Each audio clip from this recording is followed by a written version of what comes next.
Banyak orang berpikir utang terjadi karena kurang disiplin atau gaya hidup berlebihan.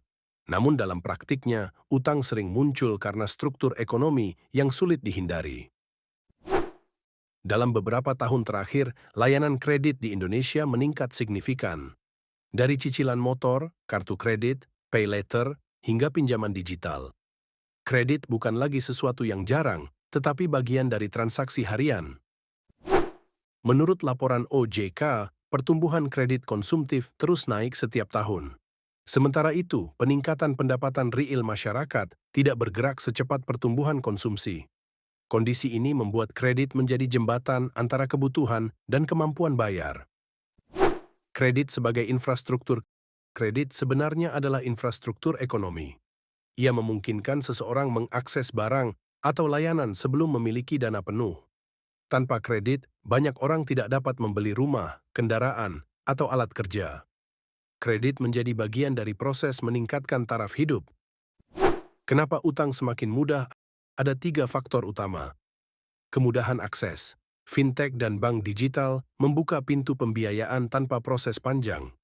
Pengajuan yang dulu memakan waktu berhari-hari, kini hanya beberapa menit. Pembayaran terfragmentasi. Harga total yang besar dipisah menjadi cicilan kecil. Pembayaran Rp200.000 per bulan terasa lebih ringan dibandingkan membayar tunai. Insentif konsumsi. Promo, cashback, poin, dan diskon membuat kredit terlihat menguntungkan meskipun total pembayaran menjadi lebih besar. Konsumtif versus produktif. Tidak semua utang sama. Utang konsumtif dipakai untuk membeli sesuatu yang nilainya turun dan tidak menghasilkan pendapatan. Utang produktif membantu menciptakan nilai atau meningkatkan penghasilan.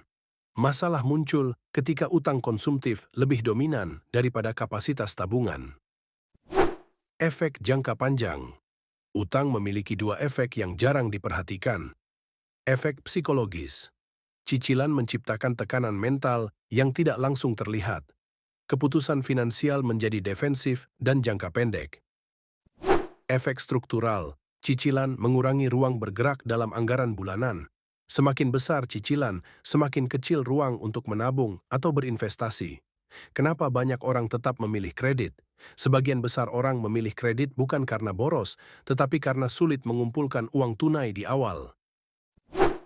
Kredit menjadi pilihan rasional dalam kondisi pendapatan yang tidak bisa mengimbangi kebutuhan. Risiko terbesar bukan bunga. Banyak orang fokus pada bunga dan biaya administrasi. Namun risiko terbesar justru ketidakstabilan pendapatan.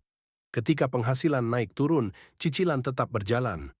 Ketidaksesuaian ini membuat utang berpotensi menjadi beban. Utang bukan fenomena baru dan bukan selalu kesalahan individu. Memahami bagaimana kredit bekerja membantu kita mengambil keputusan yang lebih realistis.